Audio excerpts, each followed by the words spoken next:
ឲ្យតែឃើញបន្លែខៀវខ្ចីល្វក់អញ្ចេះគឺចេះតែនឹកឃើញចង់ញ៉ាំស៊ុបហើយបុកល្ហុងហើយនៅទីនេះគឺមានមកចប់តែម្ដងសម្រាប់អ្នកដែលពេលល្ងាចឡើងចង់រកអីបែបលក្ខណៈថាជួបជុំជាមួយនឹងមិត្តភ័ក្តិបនភឿន4 5នាក់អង្គុយនិយាយរឿងក្នុងចិត្តអីគឺអាចមកទីតាំងមកកន្លែងនេះបានគឺនៅជាប់ជាមួយនឹងគល់ស្ពានកោះពេជ្រណាហើយត្រូវមែនតើយើងញ៉ាំជាមួយនឹង Express ឬជា Strawberry សំខាន់មានរង្វាន់ទៀត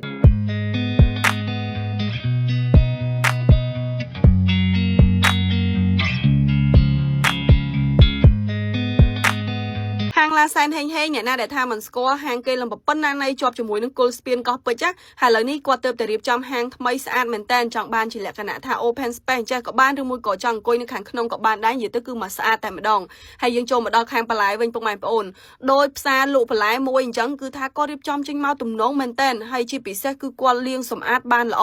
ហើយបើថាអ៊ំស្រីបុកល្ហុងនេះវិញគឺបត់ពិសោធន៍20ឆ្នាំជាងហើយពុកម៉ែបងប្អូនហើយសម្រាប់អ្នកដែលចូលចិត្តញ៉ាំបុកល្ហុងបែបរសជាតិដិតអីហ្នឹងគឺអាចមកញ៉ាំនៅទីនេះបានគឺថាបុកល្ហុងរបស់គាត់ដាក់ចេញមកអត់មានឲ្យទាស់ចិត្តអីទេគឺថាគ្រឿងមកពេញចិត្តតែម្ដងហើយសម្រាប់ឈុតដែល Twister កំងនេះគឺឈុតពិសេសតែម្ដងគឺមានចម្រោះសាច់នៅខាងក្នុងហ្នឹងមានទាំងត្រីសាម៉ុនមានទាំងអីទៀតចឹងពុកម៉ែបងប្អូនហើយមួយថាសនេះគឺយើងអាចញ៉ាំបានគ្នា3 4ទៅ5នាក់អីព្រោះដោយសារមួយថាសរបស់គាត់គឺច្រើនមែនតើហើយក្រៅពីហ្នឹងក៏គាត់មានបុកជាលក្ខណៈត្រីឆ្អើរអញ្ចេះដែរនិយាយទៅគឺថានៅឡាសែនហេងនេះពុកម៉ែបងប្អូនគឺបណ្ដុំម្ហូបអាហារតែម្ដងដោយបានឃើញគាត់រៀបចំនេះអញ្ចឹងមិនថាតែរសជាតិឆ្ងាញ់ទេសូម្បីតែការរៀបចំការដេករបស់គាត់ហ្នឹងក៏ស្អាតដែរចេញមកគឺបែបភ្លឹងហើយក្រៅតែពីម្ហូបបងស្រីយើងហ្នឹងគឺម្ហូបបងប្រុសអីក៏មានដែរដូចកតុយគោដូចអីអញ្ចឹង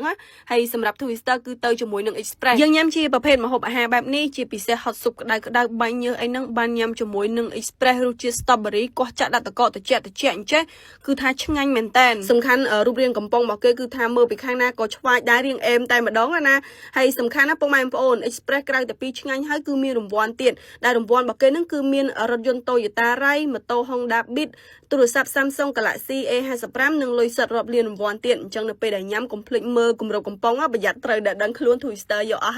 ហើយចូលមកដល់ស៊ុបរបស់យើងវិញពុកម៉ែបងប្អូនជាប្រភេទស៊ុបខ្យងណាត្រូវមែនតើជាមួយនឹងអាកាសធាតុឥឡូវនេះពេលល្ងាចភ្លៀងអីហ្នឹងបានស៊ុបខ្យងមួយឆ្នាំអញ្ចឹងអង្គុយហត់ក្តៅបាច់ញើសខ្ចាយមកគឺស្រួលខ្លួនមែនតើហើយសម្រាប់បុកល្ហុងនេះវិញបងស្រីគ្នាយើងអីគ្រាន់តែឃើញចេះយល់ចិត្តគ្នាឯងត្រូវអត់គឺថាមួយថាសរបស់គាត់នេះញ៉ាំបានចន្លោះពី4ទៅ5នាក់គឺថាច្រើនមែនតើដែលមានមកជាមួយនឹងត្រីសាម៉ុនក៏ដូចជា oyster ហើយមានប្រហិតមានអីនៅខាងក្នុងនឹងទៀតនិយាយទៅគឺថាមួយថាសនេះពេញចិត្តហ្មងហើយសម្រាប់មីនុយដែល Twister កំងនេះគ្រាន់តែជាមីនុយកូទេតែជាក់ស្ដែងនៅកន្លែងគាត់គឺនៅមានច្រើនជម្រើសទៀតអញ្ចឹងសម្រាប់ពុកម៉ែបងប្អូនដែលបានឃើញវីដេអូនេះហើយចង់ទៅញ៉ាំនៅកន្លែងគាត់អីគឺអាចទៅបានតែគាត់មានបើកលក់ចាប់ពីម៉ោង4ល្ងាចរហូតដល់ម៉ោង12យប់ហើយនៅកន្លែងគាត់បើថាពេលបន់ទានអីវិញគឺថាអូភ្ញៀវច្រើនមែនតើហើយកុំភ្លេចនៅពេលដែលបានទៅញ៉ាំចេះហើយញ៉ាំជាមួយនឹង Express ឬជា Strawberry ចេះមកធ្វើឲ្យការញ៉ាំរបស់យើងអត់តលន់ទេហើយជាពិសេសបើសិនជាបានកោះ Express ចាក់ដាក់តកជាក់មកឆ្ងាញ់ហួសហ្មង